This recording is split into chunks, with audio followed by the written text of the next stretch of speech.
Assalamualaikum warahmatullahi wabarakatuh. Teman-teman semuanya, perkenalkan kami dari kelompok 8 akan mencoba untuk memaparkan materi mengenai karakteristik anak berkebutuhan khusus dan gangguan perkembangannya. Adapun untuk pemateri pertama, mari kita sambut. Assalamualaikum warahmatullahi wabarakatuh. Saya Sandra Nur Fajriya Zahra, NPM 2021222050. Pada kesempatan kali ini saya akan menyampaikan materi mengenai pengertian anak berkebutuhan khusus, jenis serta karakteristiknya. Materi selanjutnya. Assalamualaikum warahmatullahi wabarakatuh. Perkenalkan, nama saya Osi Nurpiani dengan NPM 202122065. Dan pemateri selanjutnya adalah saya sendiri, Hadi Hadiatullah dengan NPM 202122079. Terima kasih dan selamat menyaksikan presentasi dari kelompok kami. Para ahli telah menyampaikan pendapatnya mengenai pengertian anak berkebutuhan khusus. Yang pertama, menurut Frida Mangunsong, dalam bukunya yang berjudul Psikologi dan Pendidikan Anak Berkebutuhan Khusus, anak berkebutuhan khusus atau anak luar biasa adalah anak yang menyimpang dari rata-rata anak normal dalam ciri-ciri mental, kemampuan-kemampuan sensorik, fisik, dan neuromuskular, perilaku sosial dan emosional, kemampuan berkomunikasi, serta memerlukan modifikasi dari tugas-tugas sekolah, metode belajar, atau pelayanan untuk pengembangan potensinya. Kemudian yang kedua, menurut Profesor Dr. Bandi Delvi, dalam bukunya yang berjudul Pembelajaran Anak Tunagrahita, anak berkebutuhan khusus merupakan istilah lain untuk anak luar biasa yang menandakan adanya kelainan khusus. Anak berkebutuhan khusus mempunyai karakteristik yang berbeda antara satu dan lainnya. Kemudian yang ketiga, menurut Hayward, anak berkebutuhan khusus adalah anak dengan karakteristik khusus yang berbeda dengan anak pada umumnya, tanpa selalu menunjukkan pada ketidakmampuan mental, emosi, ataupun fisik. Dan yang terakhir, menurut H. Sudarjo, anak berkebutuhan khusus adalah anak yang dalam pendidikan memerlukan pelayanan yang spesifik, berbeda dengan anak pada umumnya. Sehingga dapat kita simpulkan bahwa anak berkebutuhan khusus ini adalah anak yang mengalami keterbatasan atau keluarbiasaan baik fisik, mental intelektual, sosial, maupun emosional yang berpengaruh secara signifikan dalam proses pertumbuhan atau perkembangannya dibandingkan dengan anak-anak lain yang seusia dengannya. Kekhususan inilah yang menjadikan mereka memerlukan pendidikan dan layanan khusus untuk mengoptimalkan potensi yang ada dalam diri mereka secara sempurna. Ada beberapa istilah lain yang digunakan untuk menyebut anak berkebutuhan khusus, antara lain anak cacat, anak tuna, anak berkelainan, anak menyimpang, dan anak luar biasa. Namun WHO juga merumuskan beberapa istilah yang digunakan untuk menyebut anak berkebutuhan khusus. Yang pertama, impairment, yaitu suatu keadaan atau kondisi di mana individu mengalami kehilangan atau abnormalitas psikologi, fisiologi, atau fungsi struktur anatomi secara umum pada tingkat organ tubuh. Kemudian yang kedua, disability, yaitu suatu keadaan di mana individu menjadi kurang mampu melakukan kegiatan sehari-hari karena adanya keadaan impairment tersebut, seperti kecacatan pada organ tubuh. Lalu yang ketiga, handicap, yaitu suatu keadaan di mana individu mengalami ketidakmampuan dalam bersosialisasi dan berinteraksi dengan lingkungan. Hal ini dimungkinkan terjadi karena adanya kelainan dan berkurangnya fungsi organ individu tersebut. Nah, selain istilah-istilah ini, WHO juga sering menyebut anak berkebutuhan khusus dengan istilah anak difabel atau difference ability. Istilah ini digunakan untuk menyebut mereka yang memiliki kemampuan di atas atau di bawah rata-rata orang pada umumnya. Kemudian terdapat juga klasifikasi anak berkebutuhan khusus beserta karakteristiknya. Yang pertama, anak-anak berkelainan fisik yang terdiri atas tunadaksa, tunanetra, dan tunarungu. Tunadaksa adalah anak yang mengalami kelainan fisik atau cacat tubuh, yang mencakup kelainan anggota tubuh maupun yang mengalami kelainan gerak dan kelumpuhan. Menurut tingkat kelainannya, anak tunadaksa ini dapat diklasifikasikan menjadi 3, yaitu cerebral palsy atau lumpuh otak, tunadaksa berdasarkan letaknya, dan polio. Cerebral palsy atau lumpuh otak adalah penyakit yang menyebabkan gangguan pada gerakan dan koordinasi tubuh. Penyakit ini disebabkan oleh gangguan perkembangan otak yang biasanya terjadi saat anak masih di dalam kandungan. Gangguan perkembangan ini juga dapat terjadi ketika proses persalinan atau 2 tahun pertama setelah kelahiran. Kemudian yang kedua, penderita tunadaksa berdasarkan letaknya. Terdapat istilah spastik, yaitu kekakuan pada sebagian atau seluruh ototnya. Kemudian ada juga diskinesia, yaitu gerakannya tak terkontrol serta terjadinya kekakuan pada seluruh tubuh yang sulit digerakkan. Kemudian ada ataksia, yaitu gangguan keseimbangan dan koordinasi mata dan tangan tidak berfungsi serta cara berjalannya gontai. Lalu ada istilah campuran, yaitu yang mengalami kelainan ganda. Kemudian klasifikasi tunadaksa yang ketiga adalah polio, yaitu penyakit saraf yang disebabkan oleh infeksi virus dan dapat menyebabkan kelumpuhan permanen. Adapun karakteristik dari penyandang tunadaksa diantaranya yang pertama, mengalami hambatan dari segi fisik, baik di salah satu atau beberapa bagian tubuh. Yang kedua, mengalami hambatan dalam faktor motorik, seperti berpindah tempat dari suatu tempat ke tempat lainnya, bergerak, berjalan, dan tidak mampu mengontrol tubuhnya. Yang ketiga, mengalami hambatan dalam faktor sensorik, yang meliputi pengendalian tubuh oleh otak. Kemudian yang keempat, memiliki rasa kurang percaya diri karena kondisi yang dialaminya. Yang kelima, mengalami hambatan dalam faktor kognisi yang membuat penyandang tunadaksa memiliki kecerdasan di bawah rata-rata dibandingkan dengan anak lainnya. Dan yang keenam, kurang mampu mengembangkan konsep diri dan mengaktualisasikan dirinya. Kemudian, anak berkelainan fisik lainnya adalah tunanetra. Tunanetra adalah anak yang mengalami gangguan penglihatan, baik sebagian atau menyeluruh, yang menyebabkan proses penerimaan informasi kurang optimal. Penyebab kelainan ini bisa terjadi saat di dalam kandungan dan bisa juga terjadi setelah lahir. Berdasarkan ketajaman penglihatan, tunanetra sendiri dibagi menjadi 2 kategori, yaitu low vision dan the blind.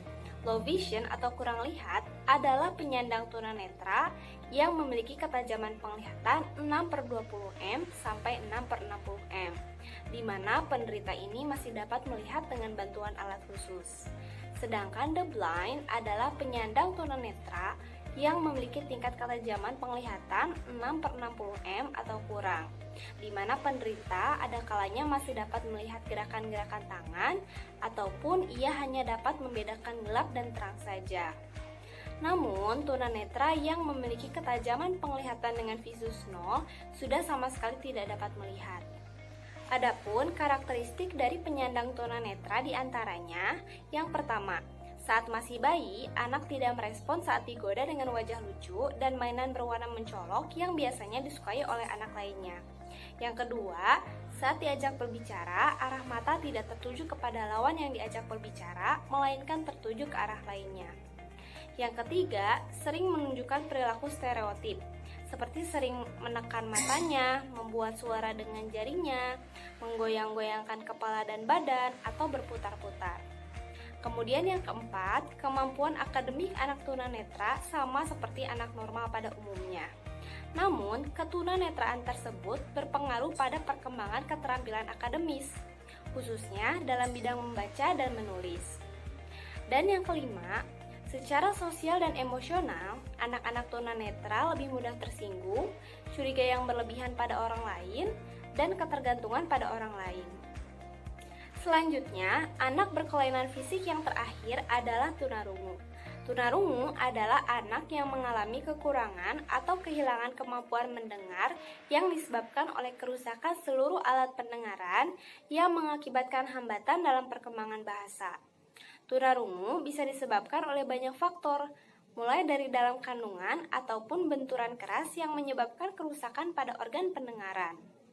Secara umum, tunarungu diklasifikasikan menjadi 2, yaitu the deaf dan hard of hearing. The deaf atau tuli adalah penyandang tunarungu berat dan sangat berat dengan tingkat ketulian di atas 90 dB. Sedangkan hard of hearing atau kurang dengar adalah penyandang tunarungu ringan atau sedang dengan derajat ketulian 20-90 dB. Karakteristik dari penyandang tunarungu diantaranya, yang pertama, saat baru lahir, penyandang tunarungu tidak menangis. Yang kedua, kurangnya respon saat dipanggil. Ketiga, cara berjalannya kaku dan agak membungkuk. Keempat, pernafasannya pendek dan tidak teratur. Kelima, cara melihatnya agak beringas. Keenam, sulit berbicara atau berbicara tanpa arti dan nada. Ketujuh, sering memiringkan kepala saat diajak berbicara. Kedelapan, terdapat kelainan fisik pada telinga. Kesembilan, kemampuan intelektualnya normal, namun perkembangan akademisnya lamban akibat keterbatasan bahasa. Dan yang ke-10, secara sosial dan emosional, anak tunarungu sering merasa curiga dan sering bersikap. Jenis dan karakteristik anak berkebutuhan khusus yang kedua yaitu ada anak-anak berkelainan mental, emosional, dan perilaku. Yang pertama ada tunawicara. Tunawicara adalah anak-anak yang memiliki gangguan pada penyampaian pesan dengan kata-kata atau memiliki hambatan dalam hal berkomunikasi. Adapun karakteristik dari penyandang tunawicara adalah sebagai berikut. Yang pertama yaitu bayi usia di atas 3 bulan. Ketika disapa tidak bisa tersenyum dan tidak mengeluarkan suara apapun saat dipanggil namanya. Yang kedua yaitu bayi usia di atas 6 bulan. Tidak memalingkan kepala ketika ada suara yang datang dari samping ataupun dari belakang. Yang ketiga yaitu bayi usia di atas 10 bulan belum memahami namanya dan tidak bereaksi saat dipanggil dengan namanya sendiri. Yang keempat yaitu sulit mengucapkan kata-kata padahal sudah menginjak usia di atas 2 tahun. Yang kelima yaitu di atas usia 2 tahun masih belum mahir mengucapkan banyak kata-kata. Yang keenam yaitu di atas usia 3 tahun bahasa anak masih belum bisa dimengerti oleh keluarganya sendiri. Yang ketujuh yaitu di atas usia 7 tahun anak masih sulit mengucapkan kata dengan benar. Yang kedelapan yaitu mengalami suara sengau dan bindeng sampai dewasa. Yang kesembilan yaitu tidak mampu menirukan bahasa yang diucapkan oleh orang tua dan keluarga dalam kesehariannya. Dan yang terakhir yaitu tidak adanya pengecapan yang baik pada saat makan. Untuk yang kedua yaitu ada tunalaras. Tunalaras adalah anak-anak yang mengalami gangguan perilaku yang ditunjukkan dalam aktivitas kehidupan sehari-hari, baik itu di sekolah maupun di lingkungan sosialnya. Berdasarkan perilakunya, tunalaras dapat diklasifikasikan menjadi beberapa kategori. Yang pertama, beresiko tinggi. Hiperaktif, suka berkelahi, memukul, menyerang, sulit berkonsentrasi. Yang kedua, beresiko rendah. Autis, khawatir, cemas, ketakutan, bimbang, sering menangis, malu. Yang ketiga yaitu kurang dewasa. Suka berfantasi, berangan-angan, mudah dipengaruhi, suka mengantuk, mudah bosan. Yang keempat, agresif. Memiliki rasa ingin mencuri, loyal terhadap teman jahatnya, sering bolos ke sekolah, sering pulang larut malam, dan terbiasa minggat dari rumah.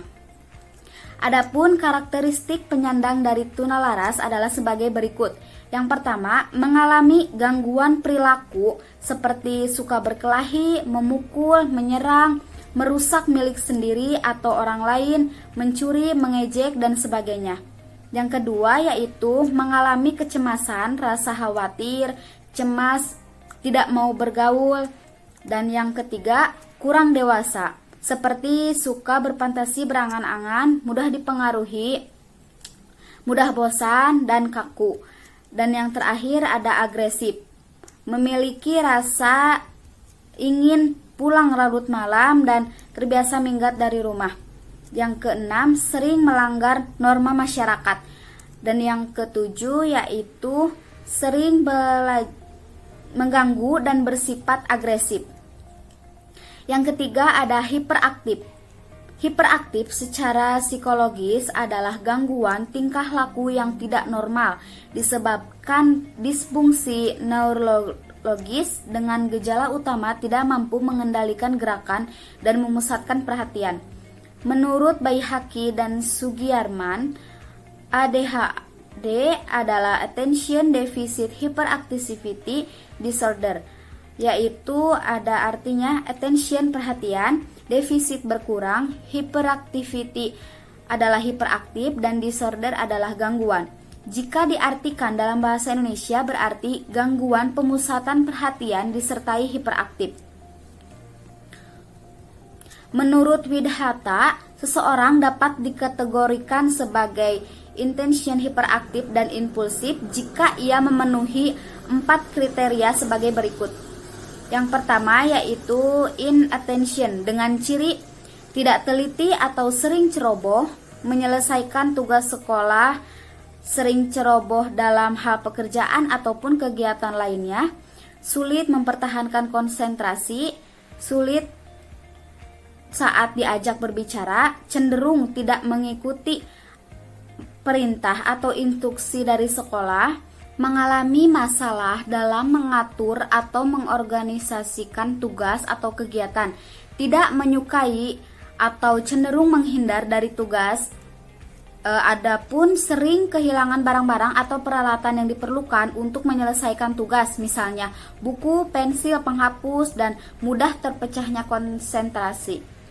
Yang kedua ada hiperaktivitas dengan ciri-ciri tidak dapat duduk dengan tenang, sering meninggalkan bangku tanpa alasan yang jelas, berlari, memanjat, tidak pada tempatnya, dan pada usia dewasa lebih ditunjukkan dengan sikap gelisah, kesulitan dalam menikmati kegiatan ataupun permainan yang tenang membawa relaksasi. Dan yang terakhir ada berkeinginan untuk selalu bergerak aktif. Yang ketiga ada impulsif dengan ciri-ciri sering memberikan jawaban sebelum pertanyaan yang ditanyakan selesai, mengalami masalah dalam menunggu giliran, dan sering memotong pembicaraan orang lain atau menyerobot. Yang selanjutnya ada autis. Autis berasal dari kata autos yang artinya segala sesuatu yang mengarah pada diri sendiri, dan dalam kamus lengkap psikologi, autisme didefinisikan sebagai cara berpikir yang dikendalikan oleh kebutuhan personal oleh diri sendiri. Dan yang kedua ada menanggapi dunia berdasarkan penglihatan, harapan sendiri, dan menolak realitas. Dan juga memiliki rasa keasikan yang ekstrim dengan pikiran dan fantasi sendiri. Karakteristik anak autisme yaitu perilaku autistik digolongkan dalam 2 jenis, yaitu perilaku yang eksesif atau berlebihan. Yang kedua yaitu ada perilaku defisit atau berkekurangan. Yang termasuk perilaku eksesif adalah hiperaktif dan tantrum atau mengamuk, berupa menjerit, menggigit, mencakar, memukul, mendorong. Di sini juga sering terjadi anak menyakiti dirinya sendiri. Dan perilaku defisit ditandai dengan gangguan bicara, perilaku sosialnya kurang, defisit sensori sehingga dikira tuli, bermain tidak benar, dan emosi yang tidak tepat, misalnya tertawa-tawa tanpa sebab, menangis tanpa sebab, dan melamun. WHO mendefinisikan autisme dalam hal ini khusus sebagai adanya keabnormalan atau gangguan perkembangan yang muncul sebelum usia 3 tahun dengan tipe karakteristik tidak normalnya 3 bidang, yaitu interaksi sosial, komunikasi, dan perilaku yang diulang-ulang. WHO juga mengklasifikasikan autisme sebagai gangguan perkembangan sebagai hasil dari gangguan pada sistem syarat pusat manusia. Yang selanjutnya ada indigo. Anak indigo adalah anak yang menunjukkan seperangkat atribut psikologis yang baru dan tidak bisa serta sebuah pola tingkah laku yang tidak pernah terdokumentasi sebelumnya.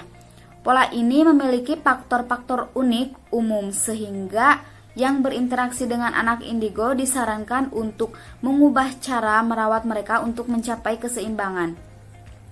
Menurut Carroll dan Tober, karakteristik paling umum dari anak-anak indigo yaitu yang pertama, datang ke dunia dengan feeling of royalty atau sering bertindak sesuai perasaan tersebut. Anak itu merasa dirinya berbeda dan istimewa. Yang kedua yaitu memiliki perasaan layak untuk berada di sini dan terkejut ketika orang lain tidak menyadari hal tersebut. Yang ketiga yaitu ada perasaan diri berharga bukanlah isu yang besar. Bahkan mereka seringkali memberitahu orang tua mereka mengenai siapa diri mereka. Yang keempat, mengalami kesulitan dengan otoritas absolut.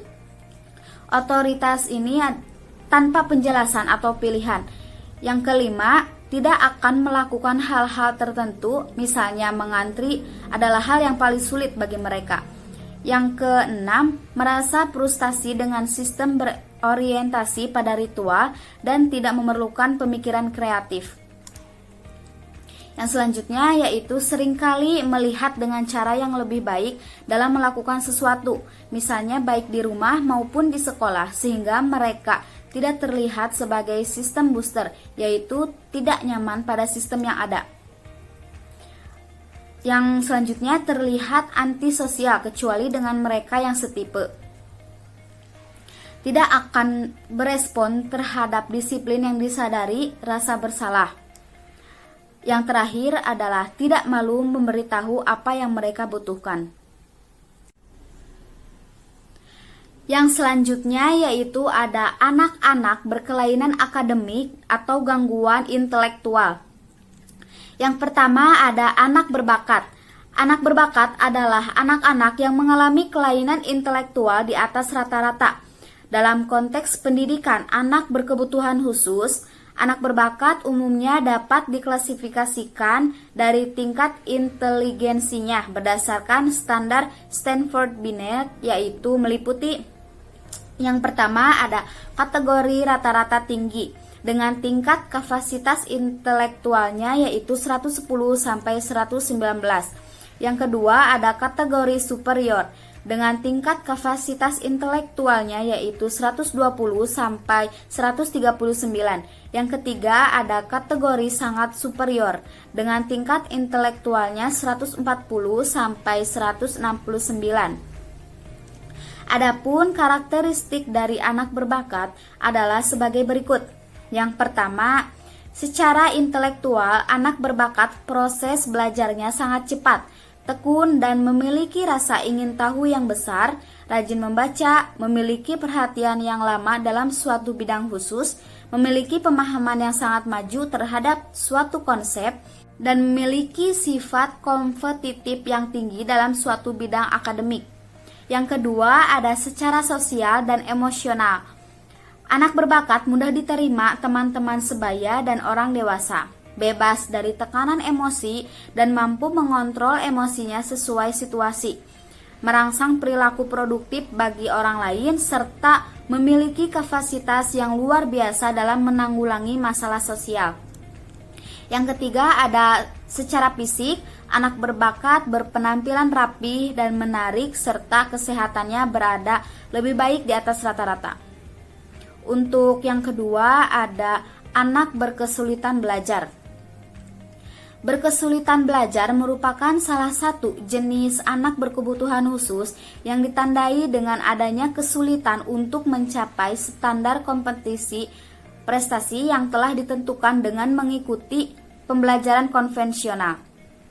Berdasarkan jenis gangguan dan kesulitan yang dialami, anak berkesulitan belajar dapat diklasifikasikan ke dalam beberapa macam, yaitu yang pertama ada dispraksia, yaitu merupakan gangguan pada keterampilan motorik. Anak terlihat kurang terampil dalam melakukan aktivitas motorik, seperti sering menjatuhkan benda yang dipegang, sering memecahkan gelas kalau minum. Yang kedua ada disgrafia, kesulitan dalam menulis. Ada yang memang karena gangguan motoris sehingga tulisannya sulit dibaca oleh orang lain.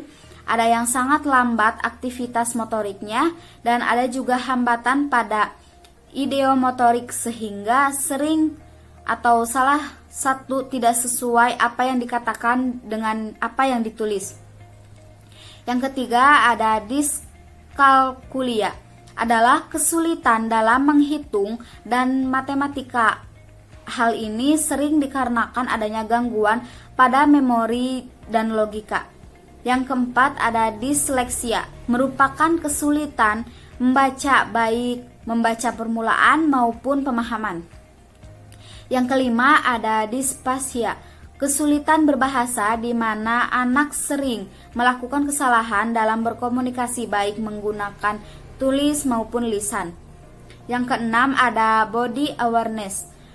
Anak memiliki kesadaran tubuh sehingga sering salah prediksi dan tidak memiliki aktivitas gerak mobilitas seperti sering menabrak bila berjalan. Adapun karakteristik anak berbakat yaitu sebagai berikut. Yang pertama adanya kesenjangan diskrepansi antara potensi anak dengan prestasi akademik dan perkembangannya dicapai. Kesenjangan ini minimal 2 tahun perkembangan.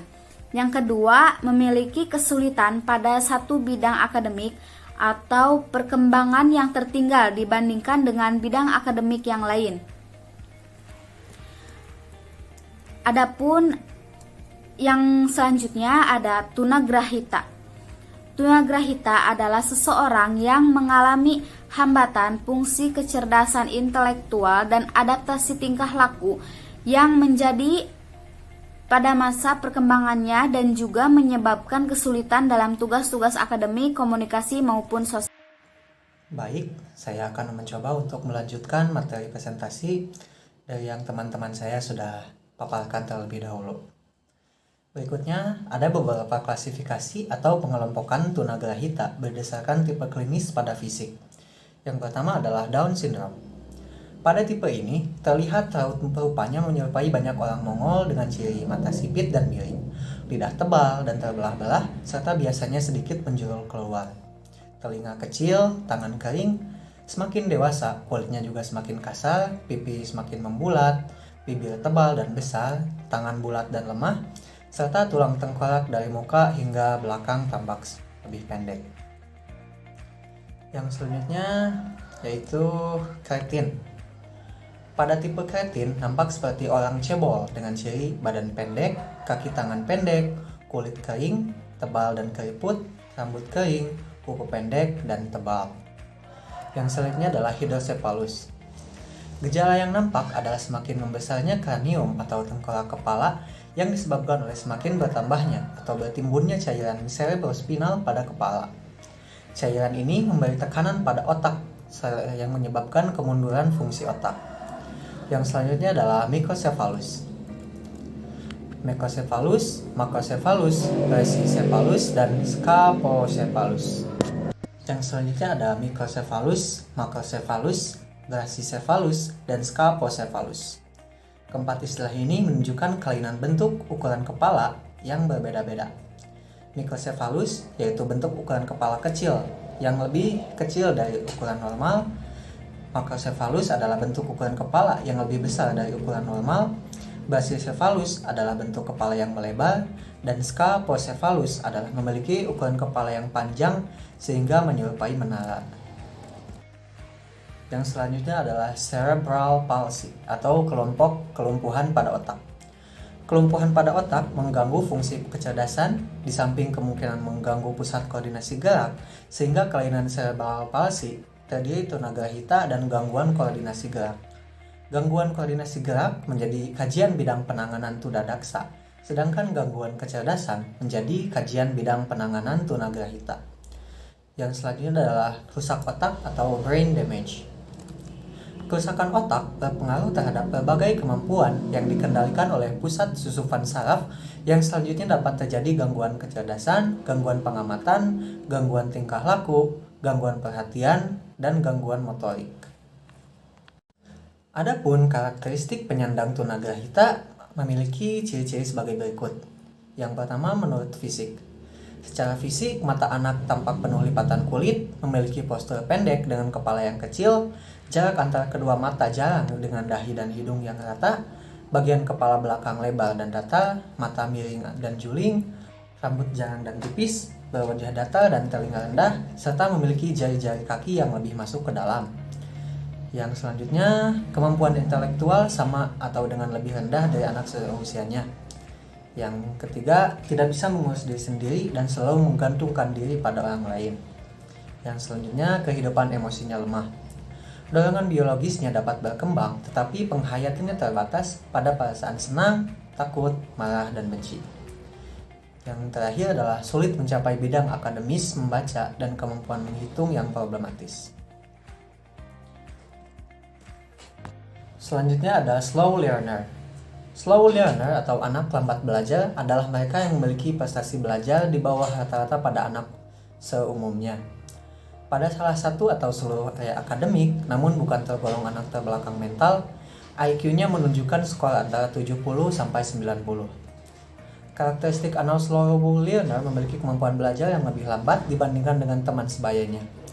Siswa yang lambat dalam proses belajar ini membutuhkan waktu yang lebih lama dibandingkan sekelompok lain yang memiliki taraf potensi intelektual yang sama.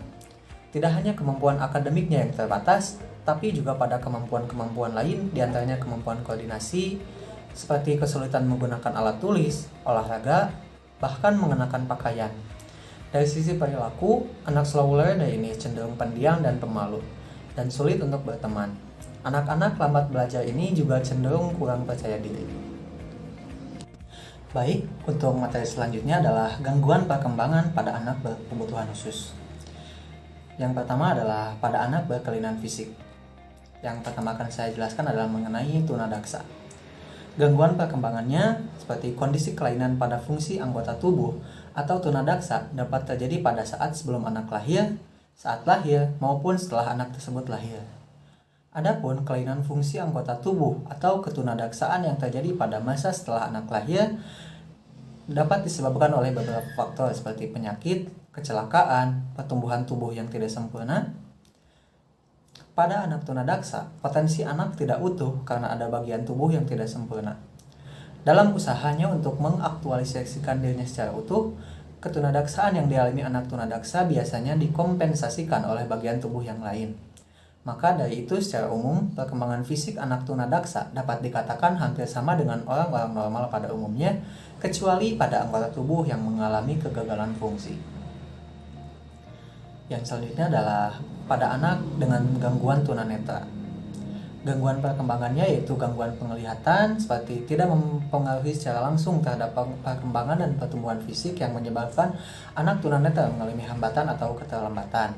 Namun, gangguan perkembangannya yaitu tidak dapat belajar melakukan gerakan atau aktivitas motorik dengan cara meniru orang lain. Tanpa penglihatan atau dengan penglihatan yang terganggu, ia tidak hanya akan mengalami kesulitan bergerak, tetapi juga mungkin tidak memiliki motivasi untuk bergerak. Yang selanjutnya adalah anak dengan kelainan tunarungu. Gangguan perkembangannya yaitu karena anak tunarungu tidak bisa mendengar bahasa, maka anak tunarungu mengalami hambatan dalam berkomunikasi. Bahasa merupakan alat dan sarana utama seseorang dalam berkomunikasi. Alat komunikasi sendiri terdiri dari membaca, menulis, dan berbicara, sehingga anak tunarungu akan tertinggal dalam 3 aspek penting ini. Untuk selanjutnya yaitu anak berkelainan mental dan emosional. Yang pertama adalah tunawicara. Gangguan perkembangannya yaitu gangguan ada pada hal berbicara sehingga sulit untuk menghasilkan suara atau mengatakan sesuatu dalam berkomunikasi. Yang selanjutnya adalah tunalaras. Gangguan perkembangan pada anak tunalaras yaitu dengan anak penyandang tunalaras memiliki ketidakstabilan emosional sehingga terjadi hambatan dalam bersosialisasi pada masyarakat. Hambatan dalam perkembangan sosial pada anak tunalaras di mana ini ditunjukkan bahwa mereka tidak mempunyai teman.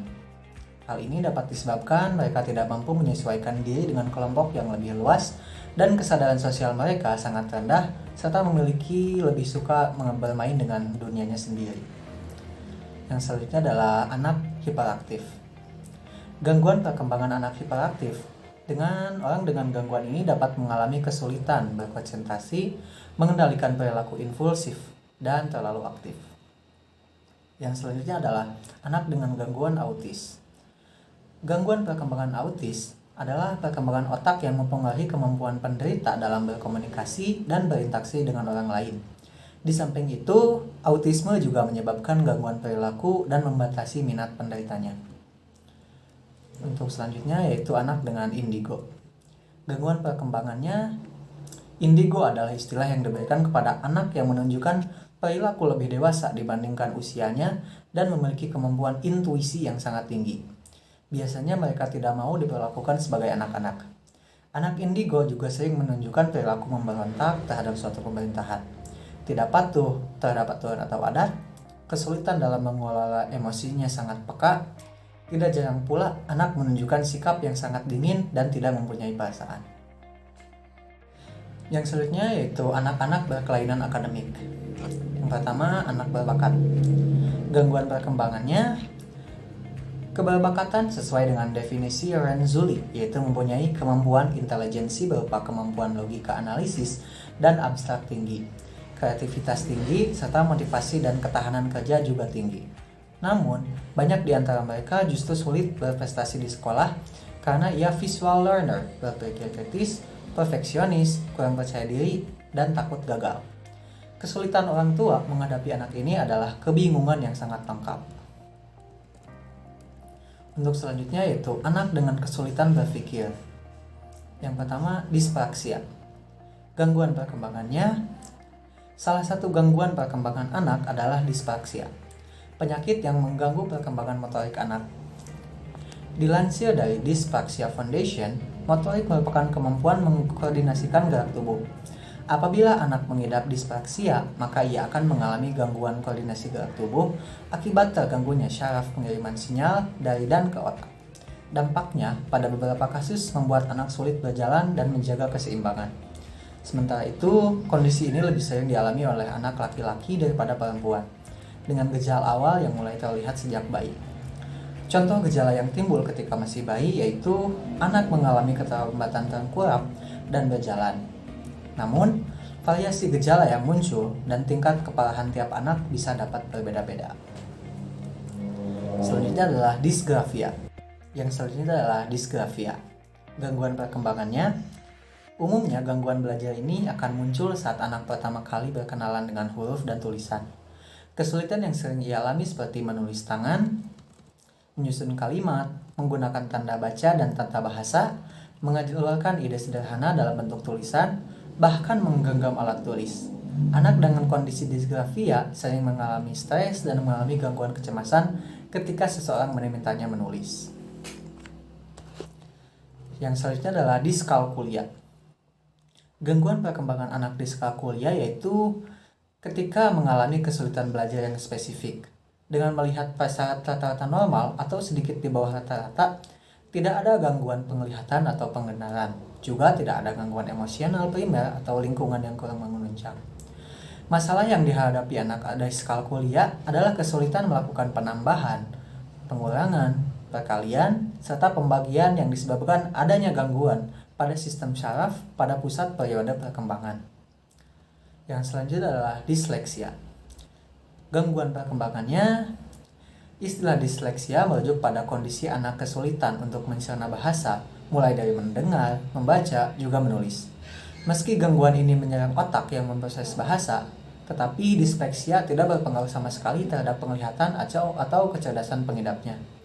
Gangguan belajar ini memiliki intensitas yang bervariasi pada setiap pengidapnya dan tidak bisa disembuhkan seumur hidup.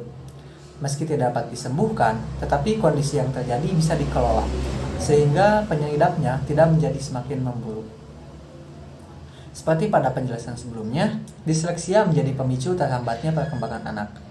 Anak dengan disleksia akan sangat sulit untuk belajar membaca atau menulis, serta hal-hal lain berkaitan dengan bahasa. Meski begitu, pengidap gangguan ini masih dapat meningkatkan perkembangan bahasanya. Yang selanjutnya adalah dispasia. Dispasia. Gangguan perkembangannya, gangguan spesifik pada perkembangan syaraf yang menyebabkan anak memiliki keterbatasan dalam berkomunikasi, baik secara ekspresif, komunikasi lisan melalui berbicara dan berbahasa, ataupun reseptif, yaitu pemahaman informasi secara komprehensif yang disampaikan oleh orang lain atau keduanya. Disfasia perkembangan termasuk ke dalam gangguan berbahasa. Penyakit ini akan menyebabkan anak telat dalam belajar berkomunikasi dan berbicara. Gangguan berbahasa juga dapat menyebabkan seseorang menderita gangguan berbicara dalam jangka panjang. Yang selanjutnya adalah body awareness. Tidak memiliki kesanggupan mengenali bagian-bagian tubuh dan bagaimana tubuh tersebut bekerja. Juga adanya keterbatasan dalam gerak. Yang selanjutnya adalah tunagrahita. Tingkat kecerdasan penyandang tunagrahita selalu di bawah rata-rata teman sebayanya. Perkembangan kecerdasannya juga sangat terbatas. Anak tunagrahita umumnya memiliki kepercayaan diri yang rendah, sebab tidak mampu mengontrol dirinya sendiri dan selalu bergantung pada orang lain. Hal tersebut berdampak pada kemampuan organisasi yang sangat rendah. Yang terakhir adalah slow learner. Slow learner merupakan kondisi di mana anak mengalami lamban belajar, lamban terampil, dan lamban memahami suatu informasi yang diperoleh atau ditangkapnya. Terkadang, anak yang mengalami slow learner juga mengalami kekurangan dalam hal fisik. Sekian presentasi dari kelompok kami. Terima kasih dan mohon maaf apabila terdapat banyak kesalahan.